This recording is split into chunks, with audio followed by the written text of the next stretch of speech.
pada kesempatan kali ini izinkan saya untuk membahas mengenai DevX atau Developer Experience. Ada yang pernah mendengar atau mungkin memahami dengan sangat tentang DevX atau Developer Experience? Oke, kalau kita biasa memahami atau sering mendengar soal user experience, developer experience itu sama, hanya yang membedakan subjeknya developer. Kenapa harus begitu? Karena bila user itu perlu experience, developer juga perlu experience. Kalau user experience itu outcome, outputnya berarti ada produk. Kan kita ingin punya goals bahwa gimana kita menciptakan user experience yang sebaik-baiknya, supaya apa? Supaya solusi yang kita deliver benar-benar bisa menjadi manfaat bagi user. Nah, kalau user experience adalah outcome, outputnya adalah produk. Bagaimana kita mendeliver sebuah solusi adalah menggunakan sebuah produk. Ada pepatah developer bilang, don't create product, but create solution and then deliver it with technology or with product. Kalau produk adalah sebuah output, berarti inputnya adalah developer itu sendiri. Nah, yang sering kita miss adalah developer perlu experience yang bagus, perlu enjoy supaya menghasilkan sebuah produk yang bagus. Supaya apa? Ketika produknya bagus, akan menghasilkan user experience yang bagus juga. Kira-kira seperti itu materinya. Ada beberapa hal yang membuat developer experience itu menjadi lebih bagus lagi.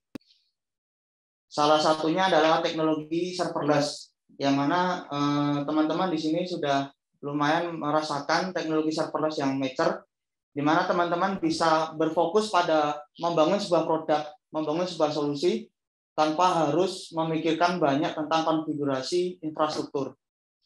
Itu sangat jauh experience-nya membangun sebuah produk, bisa mendeliver dengan cepat, tidak linear, bisa lebih bottom up, dibanding teman-teman yang pernah mengalami mendevelop dari nol on-premise infrastrukturnya membangun sendiri. Itu sangat beda.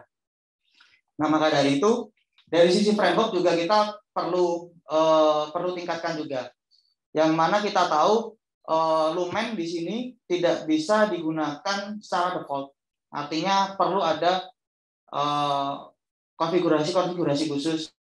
Dari sisi framework juga kita perlu ada konfigurasi khusus karena selain kita enterprise juga memang secara infrastruktur kita nggak benar-benar yang default. Ada banyak hal-hal yang kita tuning supaya lebih advance.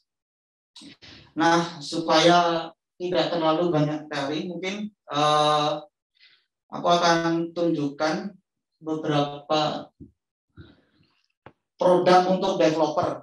Jadi kalau ada produk untuk user supaya bisa tercipta user experience, untuk tercipta developer experience, berarti kita perlu produk untuk developer.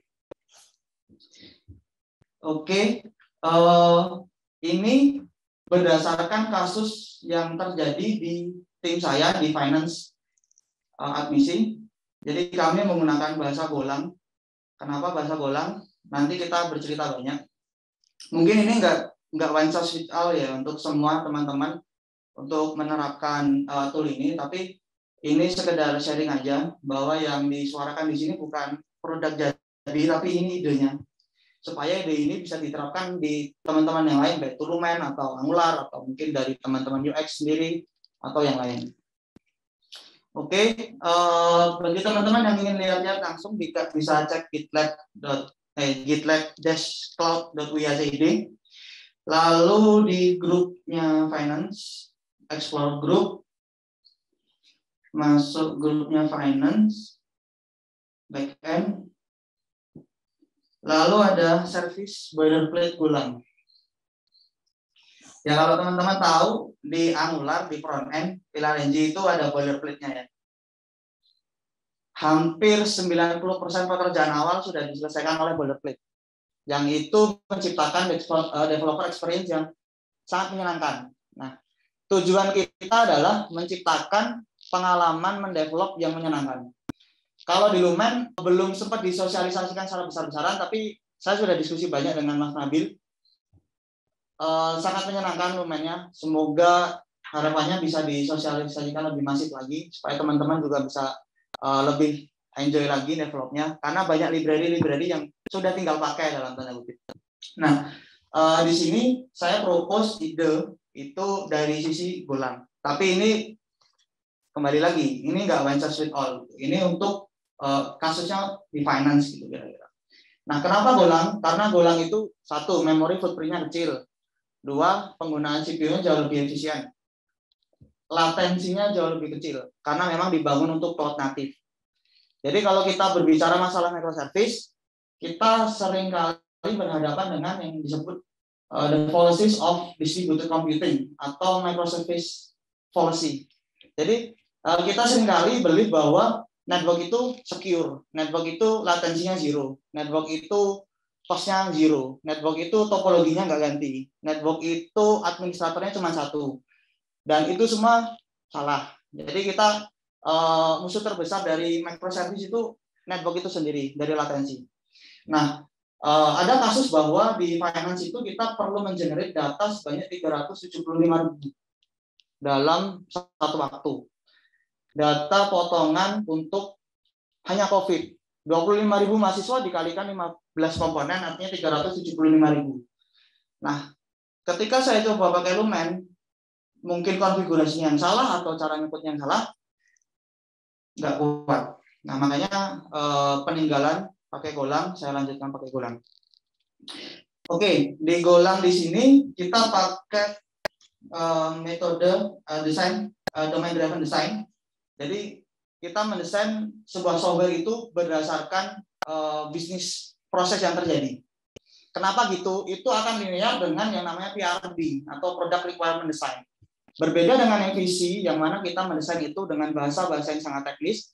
Di domain driven design kita mendesain sangat mirip dengan PRD atau dengan bisnis proses yang terjadi. Jadi di sini ada tiga utama yang perlu dipahami. Ada domain, ada entity, dan ada value object. Domain itu adalah domain bisnis itu sendiri. Lalu entity itu berarti entitas sesuatu entitas, misal mahasiswa. Mahasiswa itu punya atribut apa aja sih? Dia punya metode apa aja sih? Nah, itu entity.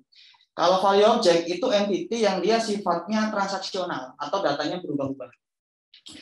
Oke, mungkin teman-teman bisa langsung explore. Nah, ada satu hal yang menarik, saya ingat banget, saya nggak bisa lupa sampai sekarang, yang disampaikan Pak Andri waktu semester 1 di kelas design thinking itu adalah empati.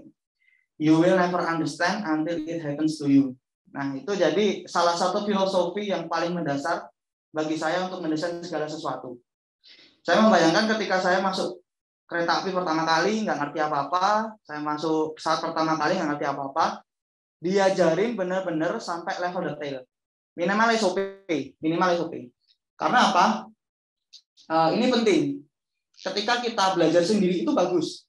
Cuman yang ditakutkan bukan inovasinya, tapi ketika berimajinasi dan nggak sesuai dengan template yang sudah kita setting di awal.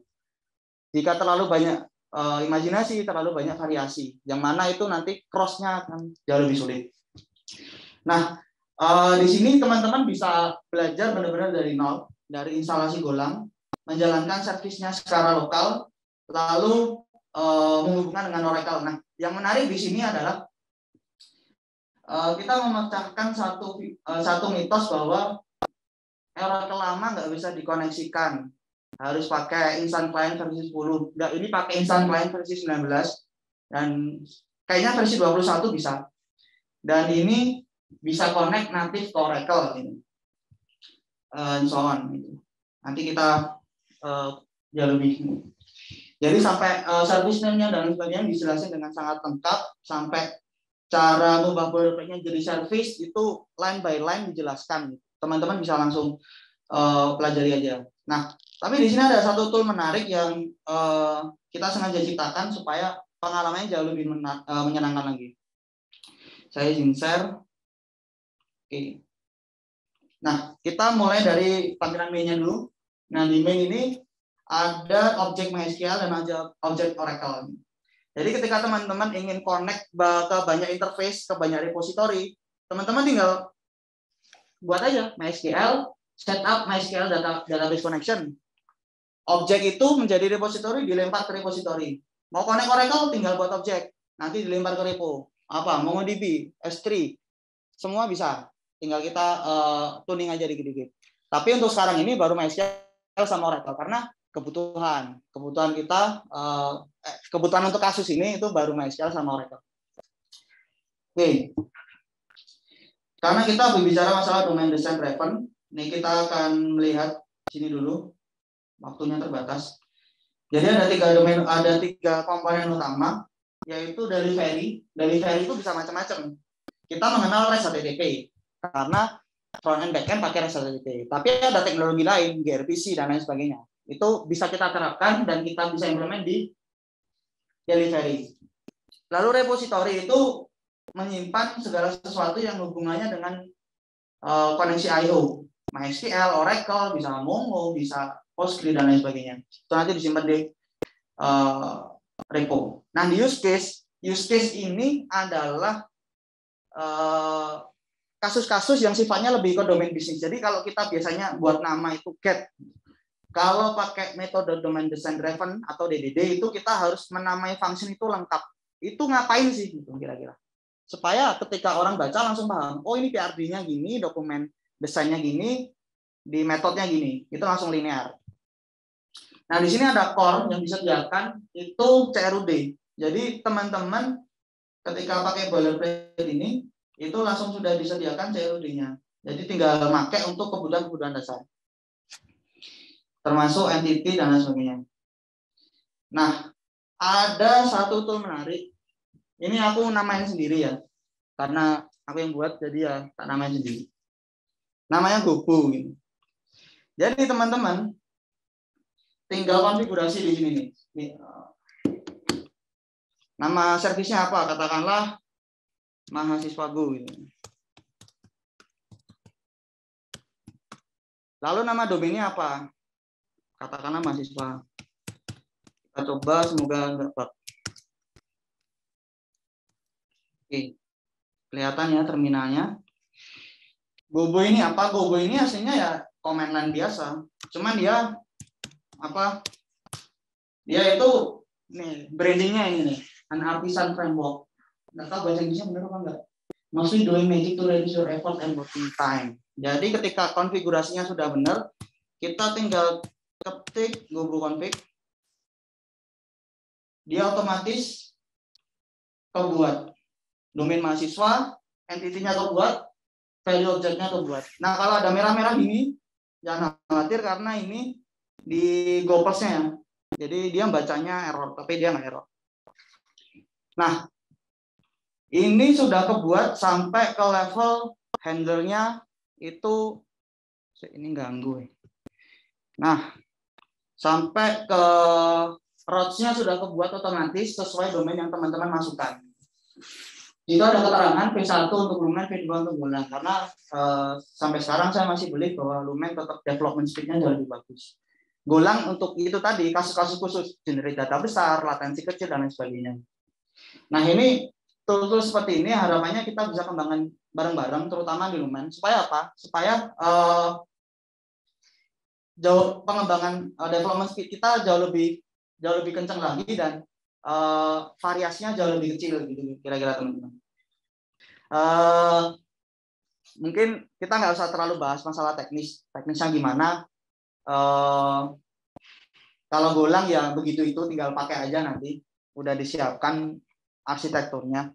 Cuman yang ingin saya sampaikan adalah ide dari developer experience ini supaya kita lebih bisa mengembangkan lagi dari sisi yang saya tahu backend. Yang saya tahu backend itu dari sisi Lumen katakanlah. Di Lumen kan sudah ada artisan gitu loh. Kenapa nggak kita kembangin lagi untuk khususan yang ada di BSI? Karena kita tahu di sini unik kan. Jadi kita banyak hal yang bisa diotomasi, banyak hal yang bisa di-generate, banyak hal yang bisa kita nggak usah nge-code gitu. Udah taunya jadi, library-nya ada, tinggal pakai. Toh Facade-nya Laravel, Facade-nya Lumen, Eloquent-nya Lumen, kita nggak tahu kok dalamnya. Nggak akan ada kan yang pelajari kecuali ada error sesuatu atau array-nya kok nggak sesuai harapan. Nah, kira-kira kayak gitu. Nah, yang bisa saya propose di sini Golang karena tadi pertama masuk langsung dikasih kasus yang bikin kukur-kukur. Oke, mungkin ada yang saya baca chat dulu. Hadir loh. Mungkin ada yang tanya atau membantah atau kritik. Boleh banget. No hard feeling. Aduh, nggak ada. Estimasi, Mas. Estimasi penghematan. Mas Ebro bilang adalah seberapa persen kalau kita pakai metrik persen. Berapa persen lebih cepat jika kemudian kita melakukan development seperti itu. Karena misal kita punya 2 sprint, 2 pekan. Ini kira-kira bisa dipercepat sampai seberapa persen? Berapa harikah? Oke, baik Pak Andi. Kalau lebih cepat berapa persen secara saintifik belum pernah diukur ya Pak metriknya. Karena banyak hal yang perlu dipertimbangkan. Salah satunya adalah PRD itu tadi atau cara developer atau SE memahami proses bisnis itu sendiri. Karena kalau nge-code itu sepertinya nggak terlalu sulit ya. Cuman ketika mendesain sebuah alur itu yang sulit. Makanya kenapa idenya domain design driven supaya kita alur bisnis PRD sama code itu sebisa mungkin linear. Kira-kira seperti itu. Tapi ada hal yang pasti bisa diukur adalah proses development yang sifatnya repetitif. Misal buat model, terus desain awal dari kolom database di translate ke model, ke repository, itu kan repetitif. Kayak misal di sini, repository MySQL, ini udah dibuatin buildernya itu. Jadi teman-teman tinggal pakai stack MySQL atau Oracle, tabelnya apa, actionnya apa, where datanya apa, where-nya apa, datanya apa gitu. Gitu juga insert nih. Nah kalau misal di Golang kan biasanya native gitu ya. Ada GOM gitu, cuman GOM itu nggak signifikan karena balik lagi DB kita kan unik, jadi kita harus bisa tuning diri. Itu udah enak banget. Teman-teman tinggal definisiin tipe data array of string, kolom apa yang mau diinsert, datanya dia sifatnya array of interface. Udah tinggal insert aja, nggak kayak dulu gitu. Jadi ada hal-hal yang sifatnya repetitif, itu jelas bisa diminimalkan. Hitungannya ya detik kalau misal kita ngomongin teknologinya. Cuman balik lagi ke proses bisnisnya itu, makanya domain design driven-nya yang memang harus lebih diperkuat lagi. Mungkin ada lagi yang ingin bertanya? Teman-teman, dari semua tuh rata-rata ada kawan diskusi nggak explore Golang ini? Kalau Golang saya sama Mas Ari HCM karena satu kos. Mas Ari? Iya. Oh, Ari HCM. Mas Ari Satria, satu kos. Saya menariknya nih, pertama kita memang pernah inisiasi dulu DDD ya, untuk melakukan desain dan membuat arsitektur microservice kita itu jauh lebih smooth, seideal mungkin lah, kira-kira gitu, sedekat mungkin dengan proses bisnis. Sehingga apa yang teman-teman develop itu bangun, dan apa yang ada di proses bisnis itu jadi nyambung. Ini sama seperti yang Elbo tadi sampaikan bahwa dev itu yang mestinya experience-nya sama dengan user. Karena dev itu membuat produk untuk user. Kalau experience-nya beda, bisa jadi apa yang diminta, apa yang diuser itu berbeda. Kan gitu guys. Tapi kemudian saya tadi agak menghayal lebih luas lagi ketika experience dev, ini kembali lagi ke dev experience ya. Experience dev itu bukan sekedar membuat. Experience dev itu termasuk karena kepuasan ya, yang kita inginkan itu kepuasan para engineer. Para engineer itu kepuasan yang paling rendah, kira-kira kalau dia berdarah-darah, tapi aplikasinya itu memberikan kepuasan kepada stakeholder, wah itu sudah luar biasa sekali. Kita nggak bisa tidur saking bahagianya. Padahal kita berdarah-darah. Bahasanya kurang turun. Gitu. Tapi dev experience ini pengen naik tingkat. Gimana caranya kita bisa ngedev bahagia, kita puas bukan sekedar orang lain puas karena produk kita kita puas karena cara develop kita itu juga menyenangkan. Nah, itu kan yang diberikan oleh Pak Fatkul, gimana caranya kita bisa kerja yang berbahagia.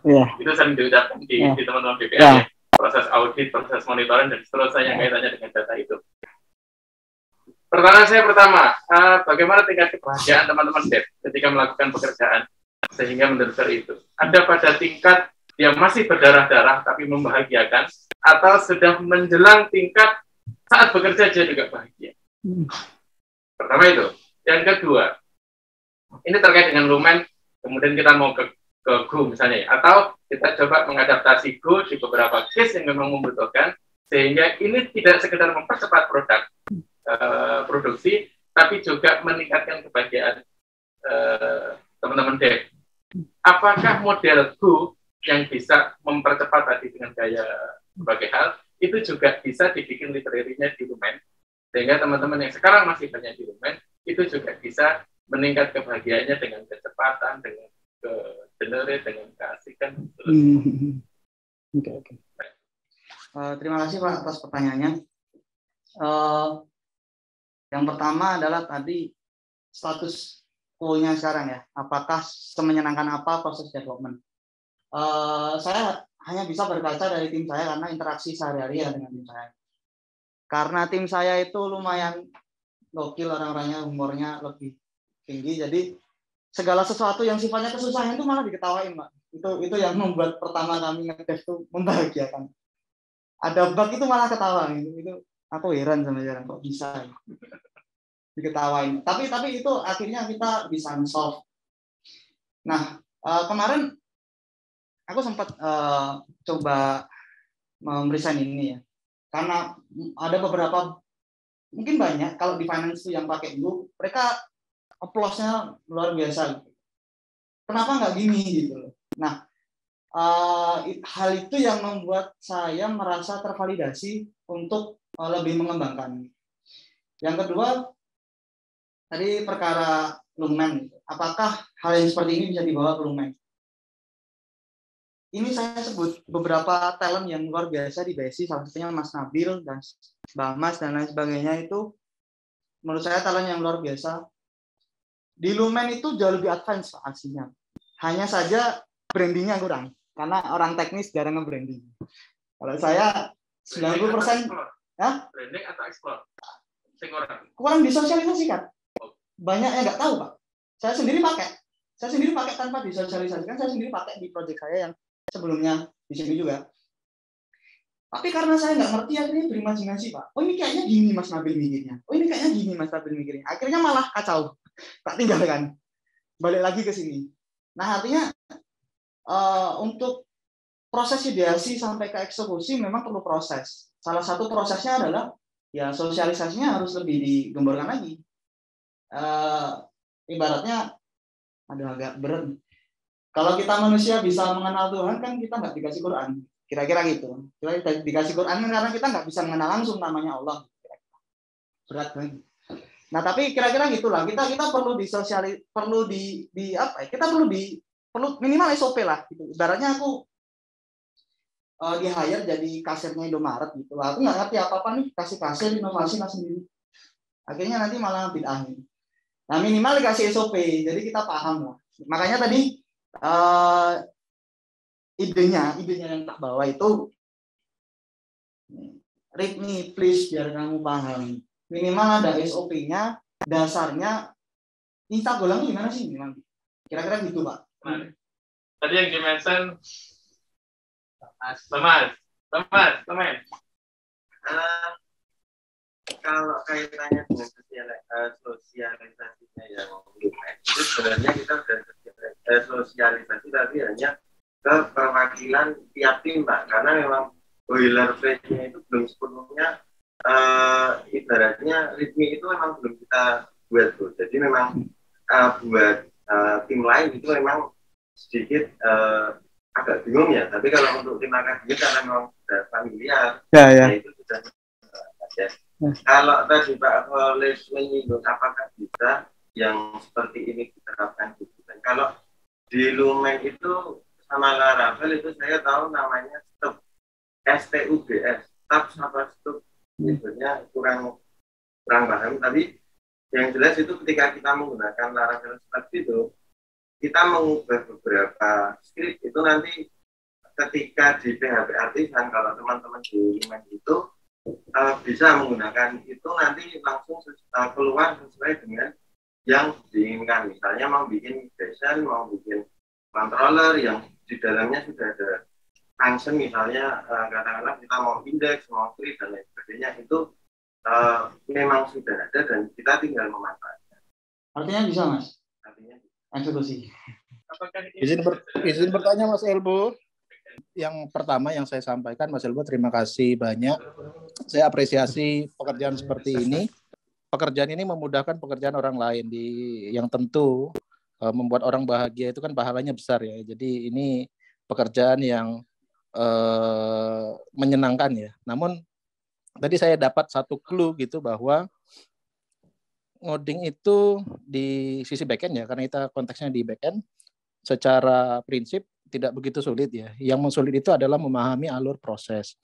Ada clue tadi, apakah ada life hack ya, yang seperti memintas antara teman-teman di backend untuk memahami alur dengan cepat itu. Tadi ada kata kunci juga PRD itu yang bisa kita adopsi itu, atau model-model seperti itu yang bisa kita adopsi itu langkahnya gimana gitu ya. Jadi ada gap tadi kalau saya lihat proses alur bisnis itu butuh waktunya di sana. Jadi parameter yang menjadi penentu itu ada di pemahaman alur proses gitu. Nah, bagaimana caranya kita bisa tune in dengan proses bisnis itu dengan cepat dari sisi back end sampai ke front end itu. Ada ide Mas Ide? Mas Elbo? Baik, Pak, izin jawab. Tadi sempat mention soal PRD ya. Itu aslinya bukan hanya mention, tapi itu saya berharap bisa benar-benar diterapkan. Kalau melihat software host, PRD itu kan digunakan untuk supaya ada kesepakatan dulu di awal antara stakeholder dengan developer atau vendor supaya skopnya nggak melebar. Ini loh Pak, PRD-nya kayak gini. Kalau mau ada fitur baru ya mohon maaf, invoice baru kira-kira gitu. Kalau di vendor. Nah, kalau di sini kira-kira seperti apa penerapannya? Supaya kenapa ada PRD? Supaya SE baik back end baik front end itu bisa tune in langsung ketika proses desain gitu loh. Sering terjadi adalah, minimal terjadi ke saya adalah ketika prosesnya itu linear dari PO, UX, SE, itu ada miss di tengah. Apalagi ketika saya tanya sama UX ku, wah ini pekerjaan 2 tahun lalu ya Mas, udah ditinggalkan, saya belum masuk. Saya tanya PO ku, wah wis lali ya Bu, wis mending dianalisis mana baik. Nah, jadi ketika hal-hal itu yang membuat, mohon maaf 5 bulan saya di sini akhirnya nggak menciptakan produk apa-apa, sempat stres juga. Tapi alhamdulillah ketemu root cause-nya. Nah, saya sempat lihat-lihat Confluent itu sebenarnya ada yang menarik itu dari timnya masih Git malah. Itu rapi banget dokumentasinya. Nah, saya berharap itu bisa diajarkan, bisa disuarakan idenya supaya teman-teman yang lain mungkin bisa merasakan kalau saya ngelihat, ini bagus banget, enak banget nih kayaknya develop kayak gini. Cuman kan kita nggak tahu ada proses yang mungkin memakan waktu lebih lama atau tidak menyenangkan dalam proses membuatnya. Tapi kan problem is must solvable ya. Kalau nggak solvable ya berarti reality.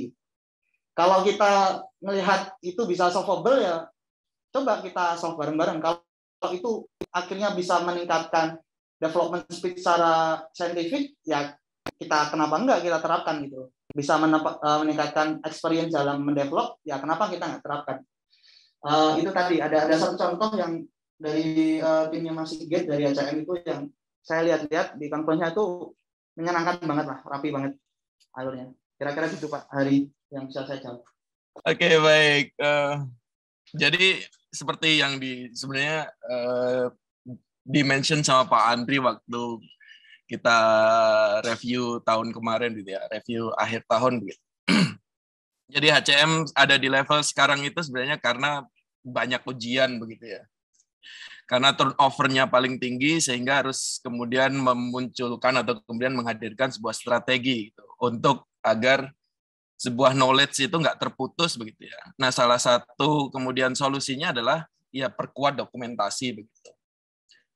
Agile kan sebenarnya berbicara mengenai software yang berfungsi itu lebih dari dokumentasi yang apa istilahnya rigid begitu ya. Kalau kita dulu melakukan pengembangan dengan waterfall dan sebagainya itu biasanya dokumentasinya kan tebal benar begitu.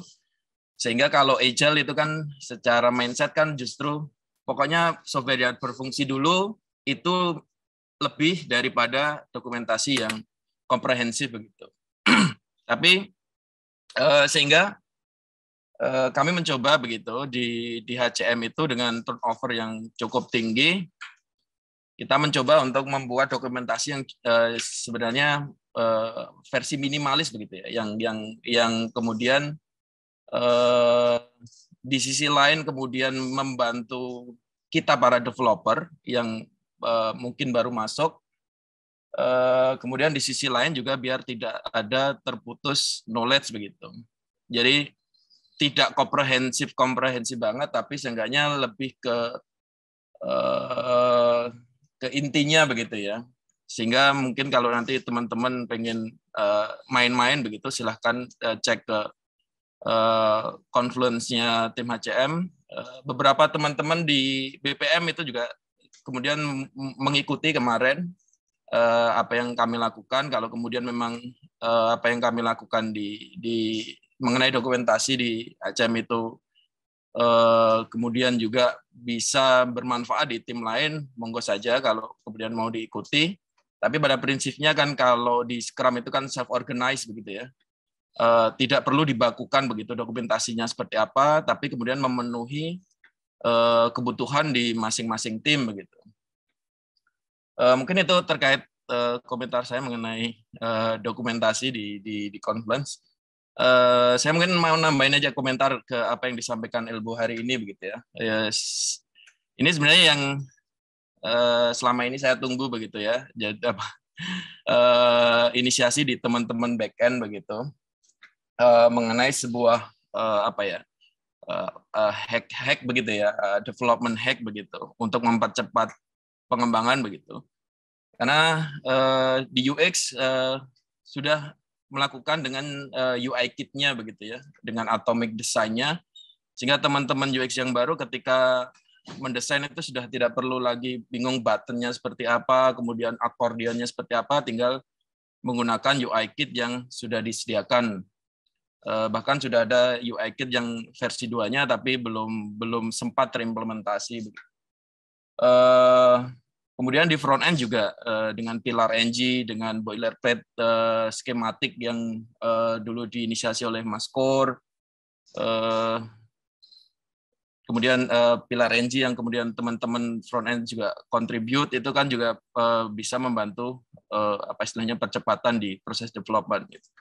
Nah, teman-teman back end ini kan baru kemudian benar-benar terinisiasi timnya itu kan baru kemarin ini ya, begitu teman-teman yang baru atau darah segar ini, atau yang kemudian syahwat development-nya masih meletup-letup itu, saya rasa ini adalah sebuah suntikan semangat yang bagus dan ide yang bagus begitu, yang kemudian diinisiasi oleh teman-teman back-end, khususnya Elbo. Semoga nanti kemudian kedepannya juga ter-encourage begitu ya, untuk kemudian bisa gabung juga untuk menciptakan bukan hanya sekedar produknya We Getaway, tapi seenggaknya ada side product begitu. Mungkin itu aja sih tambahan dari saya. Terima kasih. Terima kasih Mas Sigit atas tambahannya.